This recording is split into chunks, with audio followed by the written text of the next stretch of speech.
most of us don't know if we're going to make money or not. We don't know if we're going to make money next week, 2 weeks from now, a month from now, this year. It's the nature of the beast. It's our industry. It's residential construction. And while there is a way to guarantee that you are going to make money, you may not always be able to execute at the level that you want. You cannot run a business, establish a business, grow a business based on over executing with regard to the budget or the schedule.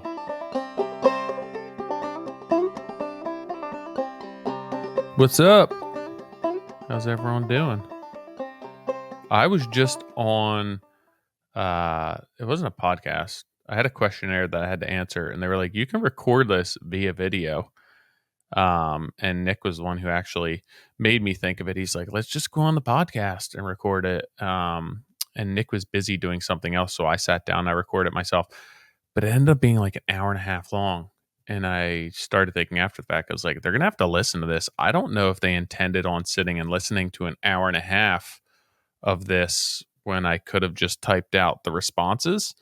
But they'll probably have AI pull all the information from it and generate a written response anyway. So maybe it's 6 of one, half dozen of the other. It doesn't matter either way. But I just got done that. So I'm exhausted. I just talked to myself for an hour and a half, and I'm going to talk to myself for another half hour, 45 minutes. I also had another consulting call today with a guy out of Vermont. A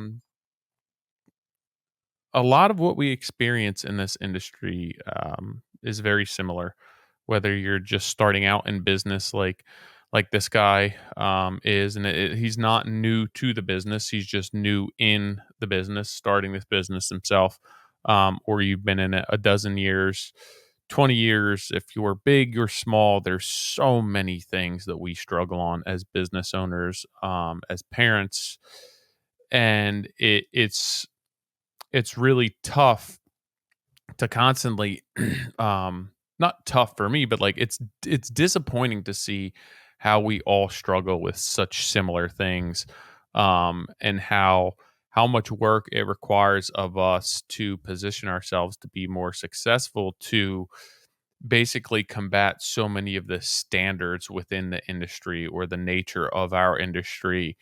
It's I hear it more. I hear it every week, and it's unrelenting, um, how much of a struggle it is for people.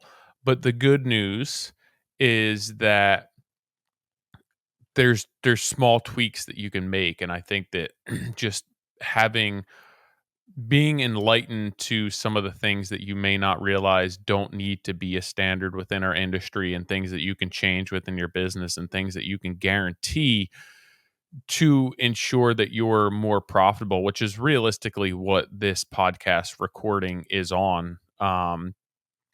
Just a lot of the pain points within the industry that make it so difficult.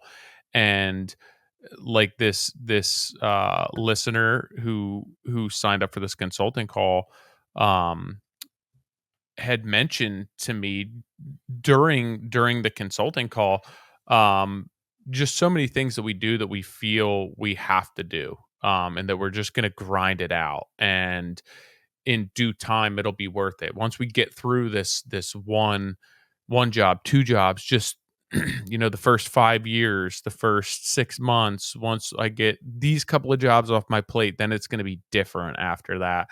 And I've just learned that that's a lie that we tell ourselves, in order to justify what we're doing, because we're either too prideful, or because our ego is in the way, or because we just don't know any better. But realistically, it's the fact that nothing changes if nothing changes. And if you continue to say, I'm just going to grind it out, I'm just going to do this, it's, I told my wife it'll be once I get this done that this will change. And it's just something else that comes up. You just start grinding on something else, and you make a change, and you tell yourself that, like, once I get through this point, things will be different, and things are different. And it's just something else that you're now needing to grind. And we never really attack what the true problem is, and what the basic, the fundamental issues within our business and within our industry are. And I think that once we focus on that, and once we simplify things and we look at it from just a clearer lens, um, a more discerning and more critical lens. And I think that when we find out who we are and who our ideal customer is, and what we can do, whether we're a big company or we're a small company, what we can do to ensure and guarantee we're profitable, our life changes. And I know that life is not about making money, and it's not, like, for me at least, it's not the material possessions that it affords me. It's more so um just the security of guaranteeing that you're making money, and that you're not having to grind it out and worrying about if you're going to have enough, or if you're charging enough, or if it's adequate, or if this job's going to make you money, or the job that you signed last year that you're now about to start is going to make you money. um, for me, it's not about the material possessions that come and are the fruits of your labor, as much as just the peace of mind that you get, and the lessened anxiety of making money, and guaranteeing profitability, and ensuring that you make money on each and every job. And with so many people that I talk to, they can't guarantee that. Like, they can't guarantee their numbers work. They can't guarantee that the job that they're doing next is going to make them money. And unfortunately, that is somewhat of the standard within our business. But I think that the sooner that we get away from that, and the sooner that you start implementing things within your business that get you closer to guaranteed profit, um, and guaranteed margins, you're going to be less stressed. You will, at that point, have an opportunity to grow your business if you so choose. You'll be able to work less. Um, you'll be able to take time off. You'll be able to turn the phone off. You'll be able to have time for yourself, for your family, your business. If that's what you want to do, it'll give you more time to devote to your business, the business end of things. And I think when we get closer to that, and the more people that adopt that mindset, the better our industry will be. So I enjoyed that call today. It was earlier this morning. It got me thinking about a ton of stuff, as they always do, which is somewhat with relation to this podcast, which is aptly named "The Greatest Pain Point Within Our Industry." So I'm going to be talking about just what the standard is, and profitability, and how we can better guarantee that we are approaching every job being profitable. And it's going to be more from a conceptual standpoint. I think that each business is different. Um, I could speak to it to my business. I could speak to it with regard to a couple other people's businesses and what that looks like.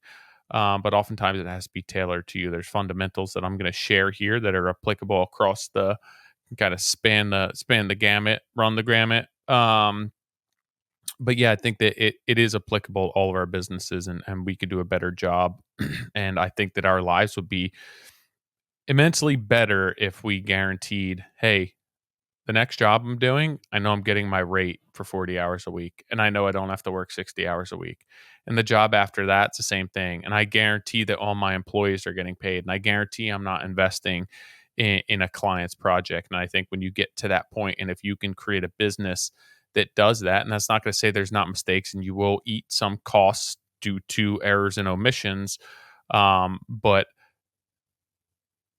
overall, you're going to be making considerably more money and capturing costs that you hadn't before. I think that that can change all of our lives for the better. I think that it definitely affects us emotionally, mentally, as well as physically. So if you're interested in discussing that more in depth, you also can schedule a consulting call with me. I'm doing them primarily on Tuesdays, usually from around 9 a.m. until 1:30. I do have some days I have odd times, or if that doesn't work for you, I can schedule that in. But I'm usually only trying to do one or two a week. First come, first serve. Usually only booking a week or two out in advance, just because I do not want to put too much pressure on myself in case something pops up. I don't want to stress myself out with this. It's more so a way while I'm home, make a little bit of money, and also help whoever wants some help out based on my experience. So that being said, I'm not, this isn't a full time gig. This isn't something that I'm looking to do a dozen a week. One or two a week is good for me, and it's really good to speak with people. I have people from last year that still text me on a weekly basis, like in disbelief as far as what they're doing and how much it's changed their business. And that's little things. I'm not like reinventing the wheel, but it's worked for me. And I think that it can work for a lot of other people. So shoot me an email, tyler@trghomeconcepts.com if you are interested. What else? Oh, yeah. Huge news. I am joining the Contractor Coalition Summit as a host. So it is now officially Brad Levitt, who is from AFT Construction. Um, I would assume that you all know Brad from AFT, but he's out in Arizona. Really great guy, ton of information, ton of knowledge. He runs a fairly large company, which continues to grow, I feel like, daily. So if you are, a larger contractor who's looking to run a company of 20, 40 people, Brad has that experience and brings that to the table for you to learn from the summit. There's also Morgan Molitor, who is her and her husband Jamie run construction to style. So they do remodels, they do some new builds. She has a style blog, she has a construction blog, all that stuff. But what impresses me most about Morgan is just her entrepreneurial spirit. Um, she has a million things running through her mind all at once, like really great ideas. And I feel as though if she had more people to implement these things, that she would be. I mean, she's successful now, but she would be like one of the most successful people in the world. She's smart. She's always ahead of the curve. I feel like she's a female Nick. But I'm really glad to be partnering with her on this as well. I think that the opportunities are limitless. Um, she does a really good job of setting these events up with like awesome, like her whole team, awesome hotels, awesome food, the people who are included, the guest speakers, all that stuff, really cool. But I'm really excited. She is like extremely energetic and can basically sell ice to an Eskimo. So every time I'm with her, I'm like, yeah, I'm down. Let's do it. Yes. All right, cool. Sign me up. Yeah. So she sold me on this, and now I'm doing the summit with these guys. And then Nick, you all know Nick, co-host of Modern Craftsman podcast. This next event, September 27th through the 30th, is in Boston. Limited space, very limited space. I can't say we because I've only really been behind the scenes to this point, but like the whole idea behind this summit is to create a really unique, private experience so that the people who are included and involved can share their experience, can share their struggles, can be completely transparent, open, and honest. And I think that that's when you recoup the investment of time, energy, and money into this. If there's 100 people there, I think you're not going to get as much out of it. It's more difficult. It's not such a personalized experience. I think of it like a classroom, right? I feel that most people benefit from a smaller learning atmosphere, right? Where there's like 20 people, 25 people rather than 100 people, and somebody's just talking to you and you're afraid to ask questions and you're afraid to really be vulnerable. The entire atmosphere around these summits is that you get there beforehand, you tour some properties, you go see Nick's property up in Boston, you see his build, you start meeting these people, speaking with these people, getting to know them, opening up and developing this rapport so that by the time the actual business and the courses and the learnings come into play, you're willing to open up a little bit more and be honest and be vulnerable with regard to numbers in your business, and really push that ego aside and let people in to see what's going on so they can help you. Like, you're really only going to get the help that you need if you are open and you're honest with yourself and with everyone else. And I think that these smaller, more intimate events really lend themselves well to that. And it's cool. You get to know everyone. You develop a network of people that you can reach out to at any point throughout your career, that you can bounce ideas off of, that you can implement ideas and systems, and then gauge how yours is doing. You have some sort of metric to gauge how things are going for you. So it's a really cool atmosphere, really cool event. Again, I attended the one in Minnesota, and it really was the reason that I decided to sign up for this and be a part of this, because I saw how much this was helping people and how much they enjoyed it, and just like the inspiration of everyone and the experience and how excited everyone is to be involved with something like this. And like I didn't know what it would be like until I went and witnessed it firsthand, and I was like, yeah, I absolutely want to be a part of this. And I do think that I have a lot to offer, for people who come out and decide to be a part of this. So if you're interested in this event, again, the next one is in Boston. That's September 27th through the 30th. Limited availability. I don't know how many spots have been sold already, but once they're sold, they're sold. I know that they have snuck a couple of people in after the fact, but we try not to really go over the numbers, because I think it does create a bit of a different experience. So it's super limited. Once it sells out, it's going to be sold out. So check it out on the website, contractorscoalitionsummit.com, contractorscoalitionsummit.com. You can register. You can reach out to somebody if you have more questions. I know that there is even a way that you can split this up and amortize the cost, the investment of this, leading up to the show, so you're not out of pocket for it all at once. But check it out. If you have specific questions, reach out to me, Tyler at trghomeconcepts.com, and I can put you in touch with whoever can help you out, answer some more of your questions. What else is going on? Oh, yeah. So the blog post, the greatest pain point within our industry.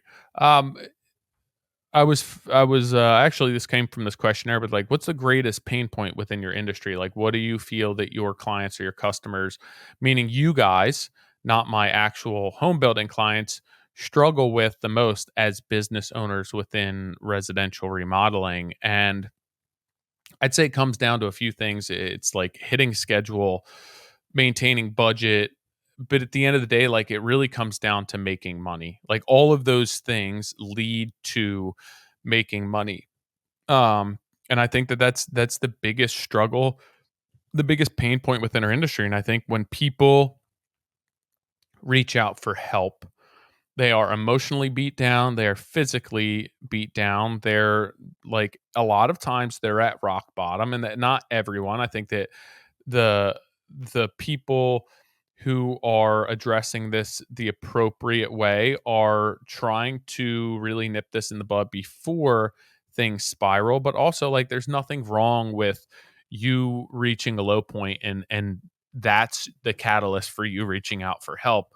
um but I think that excuse me, the the biggest issue, like, is it comes down to, is that most of us don't know if we're going to make money or not. We don't know if we're going to make money next week, 2 weeks from now, a month from now, this year, like what this year is going to look like on paper if we want to do something with our family. um it it's the nature of the beast. It's our industry. It's residential construction. And while there is a way that I guess, in a way, it's unavoidable. Like, that's just the standard within the industry.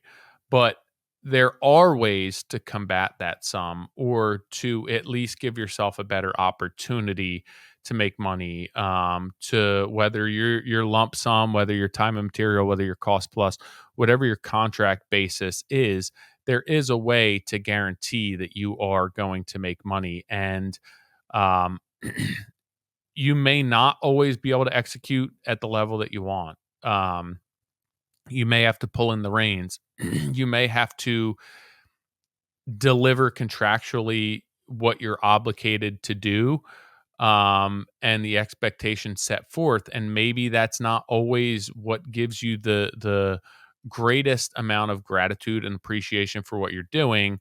But you cannot run a business, establish a business, grow a business based on over delivering and over executing, um, with regard to the budget or the schedule, right? If you sign a contract for a job and you're expecting it to take 4 weeks, and that's the amount of labor that you budgeted, and you have contractual deliverables and expectations set forth, and you're 3 weeks into this project and you realize you still have 2 more weeks worth of work, and you didn't manage this project up until that 3-week point to realize that you're behind schedule, you are paying for that extra 1 week of labor.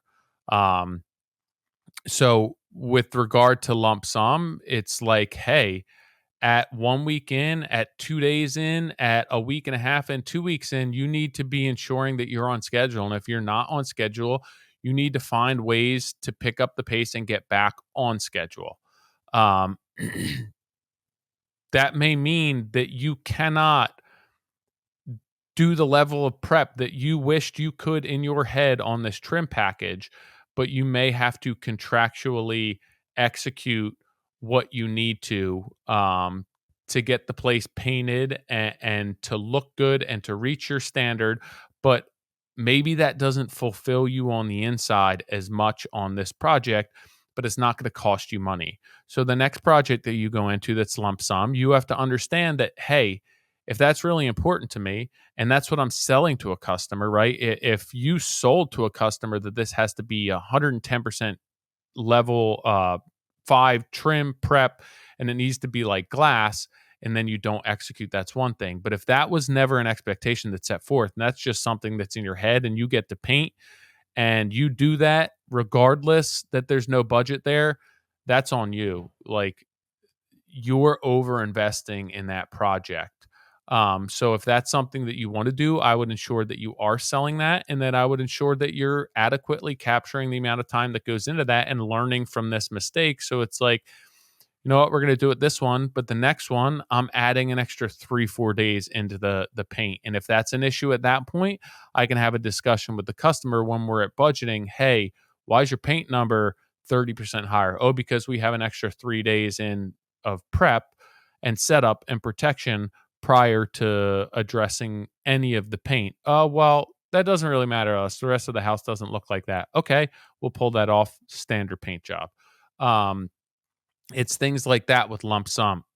If it's cost plus, it's your job to manage that budget as far as what the expectation is, what was budgeted for, and where you stand as far as the budget for the rest of the job. So it's the same conversation. This is very similar to time and material, but it's like, hey, we're on budget with everything else. We're coming up on paint. Um, on the back end, I think that we may experience this, and I'm foreseeing that we might have a little bit of extra time here. You change some of the cabinet design. Do you want to stick with the standard paint schedule? Do you want to reduce it? Have that conversation with the customer to ensure that it's not like, hey, we had $10,000. This affords us a really nice paint job, but we're going to be over at the end of the job. You can have the conversation with the customer. It's like, hey, how important is this paint job to you? I know that we're going to be over budget on a couple of other things on the end of the job. Do you want to have a more standard paint and prep to the existing room? Do you want to pull some of those additional rooms that we're going to paint off to cover where we're going to be over budget at the end? Or are you good with it? And it's the same thing with time and material. If you're tracking your costs and you know where you stand, and you're over because of this, that, and the other thing, or they added scope to the paint, or they want to change the paint product, you should have that conversation at that point where it's like, hey, here's what our paint budget was, and now here's what our paint budget's going to be. Are you okay with that? They might be fine with it if they were on budget for everything else and you're projecting that you're going to be on budget for the rest of the job. But if you've been over and behind schedule for the rest of the job, that might be something that they're willing to pull or not do the extra work. But you have to have the conversation with them. You can't just do it and then say, hey, at the end of the job, oh, we were unaware that we were over on everything. Like, the conversation needs to be had and it needs to be addressed as you go. And that's going to guarantee that you're getting paid for the level of work that you don't put in place. If there's all of these extras and you don't, maybe it's a day here, maybe it's a day there, and over the course of the job, it winds up being 10 days, but you didn't properly document that throughout the job. You may end up eating a lot of costs at the end of the job, where it's like during the course of the job, you could have easily accounted for that by saying, hey, we were 6 hours over here because of this, that, and the other thing that was completely out of our control. It wasn't an error. It wasn't an omission. You can make a decision how you want to charge for that. If you're cutting them a break, um, plus another 8 hours here, plus another 10 hours here, because when we demoed, we ran into this. These are all things that it may not seem big, but at the end of the day, when you look at a larger project, all of these numbers add up. And if you're not accounting for them and you're not discussing them with the customer and you're not backing them up against your budget, which is a lot of work, you're not guaranteeing that you're going to be profitable on that job, because you still need to execute scope and you still need to manage budget. And if all of your budget items start going over and you're not accounting for that and you're not having that conversation with the customer as to why it's more, maybe there's a happy medium where you eat some costs and the customer pays for some costs, but it's not a good idea to eat all of those costs. So you need to understand, like, if the customer's not willing to pay for all of these extras and all of the extra time and you're properly documenting that, then you should not over execute on other things. You shouldn't continue to put more time into these other things because you're just costing yourself money. You need to protect yourself contractually, and you should also, like, that's why I like to have a rapport with my customers where it's not, hey, this is what we're contractually obligated to execute for you legally, but having the conversation with them going into it, that this is how we work, this is how we operate. We're going to work with you to control the budget. We're going to get you what we want. I can't guarantee that it's going to be exactly what we're budgeting for, but we'll give you an opportunity to manipulate that budget so the things that are important to you we can hit, and maybe there's other things that uh, we possibly reduce the scope a little, reduce the execution on. Maybe we phase them out, but I want the customer to be a part of that. And that ensures that if I have people working on the project, I have subcontractors on the project, or if I'm doing the work, that I'm getting paid for it. For my first 10 years in business, I couldn't guarantee that I was going to be profitable. There was no guarantee there that I would be making money on any project, because I didn't set clear expectations. I didn't have a definitive scope, and I never checked on the back end. It was just like, this is what the job is, verbal scope, maybe a couple of drawings that I did, but like there was never a level of expectation. There wasn't enough work done on the beginning to ensure that I had access to funds if things didn't go as planned, or if they wanted to execute at a higher level.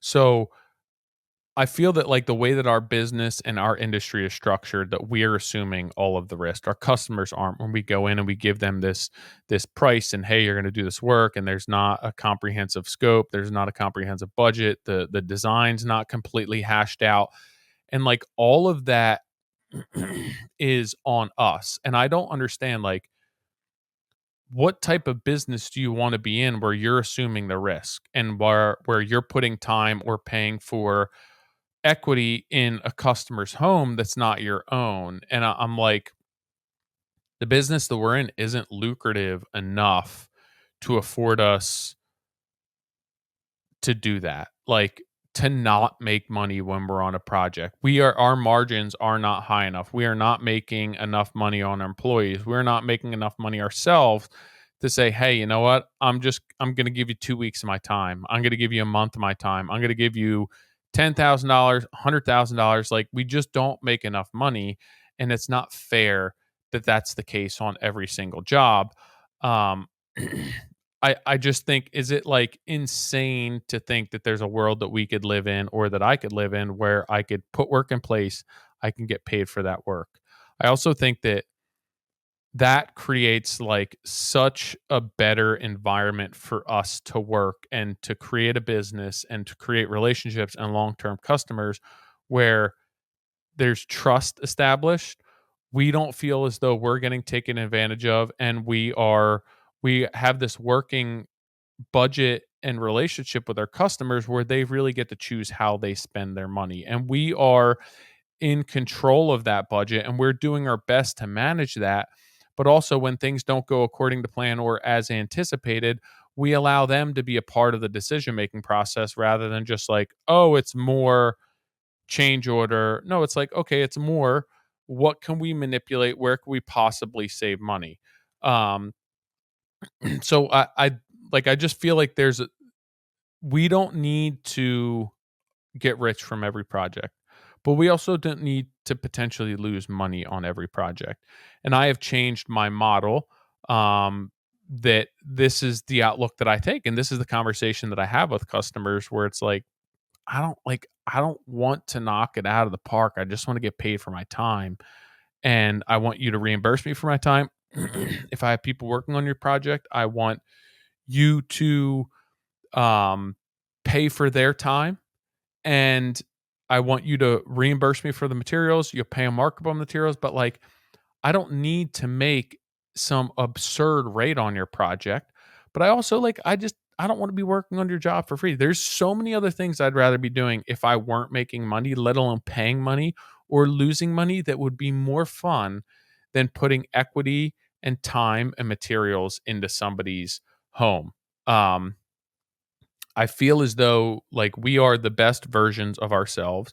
We are the best um, fathers. We're the best business owners. We're the best husbands. We're the best friends when our businesses are running correctly and when you're making money and when you're covering your expenses and things are going well. And the fact that we position ourselves within our industry to not guarantee that is just setting ourselves up for disaster. Like, how am I going to step foot in a customer's house and put on a happy face and treat them well on a project that I'm losing money, where I feel like although they're not directly taking advantage of me, they're getting more than what they paid for. And that's all relative, but at the end of the day, if you know what your time's worth and you know where you could be working and what you can be doing and that you're over executing, yeah, it's your fault, but once that customer says, "Oh, like I want you to fix this thing," or "I don't really like this," or "Can you change this," or "Can you move that?"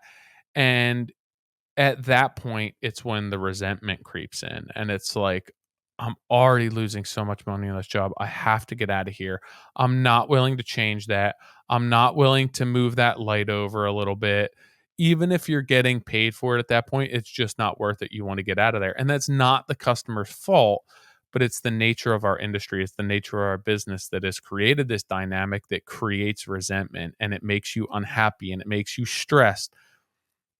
Imagine yourself on a job that you've been there for 6 weeks and you have made your rate for every single day of those 6 weeks versus a job that you've been at for 6 weeks, and at week 4 you are capped out and you're not making any more money and you're actually paying for people to be on that job. If that person asks you to do something extra, are you doing it for free? The first person who's been paid every day, I'll probably be like, "You know what? That's no big deal. I'll move it while I'm here. Don't worry about it. You've been great customers. Everything's been paid for. You've been kind. I've been happy. I've been treated fairly. I'll do that, no problem." That's a really great experience. That's the customer that you want. You charged your rate. You made a little bit more money. They were happy. You treated them fine. You were happy. Customer for life. Done. Sold. Sign me up. The other customer where you're losing money, although it's no fault to their own, you're not happy with them. You're not happy being there. You're stressed that your employees aren't being productive because you're losing money and they're getting paid while you're bleeding money. They ask you to do something, you're going to either charge them or try and gouge them to make up for the cost of it, or you just don't want to do it. You don't have the patience to listen to it. I just got to get the hell out of here. So now it's not a good experience for you. It's not a good experience for the customer. They can feel the tension. It's That's not a sustainable model. That's not a sustainable angle to be approaching business.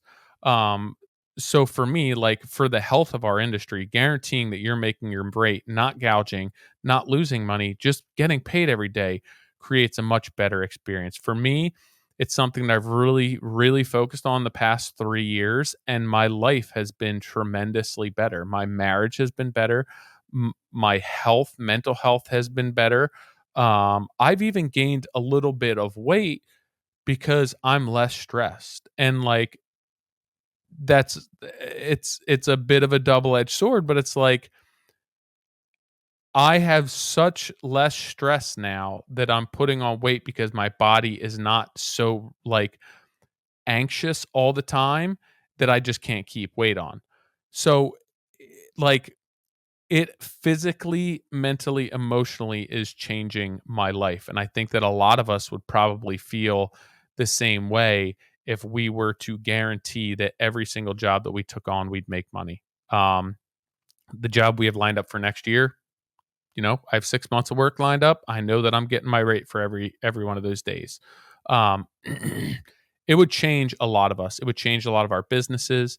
I think that we wouldn't be robbing people to pay Paul. We'd be able to budget better. We'd understand what we could take loans out for, what we could afford, as long as we keep work on the table.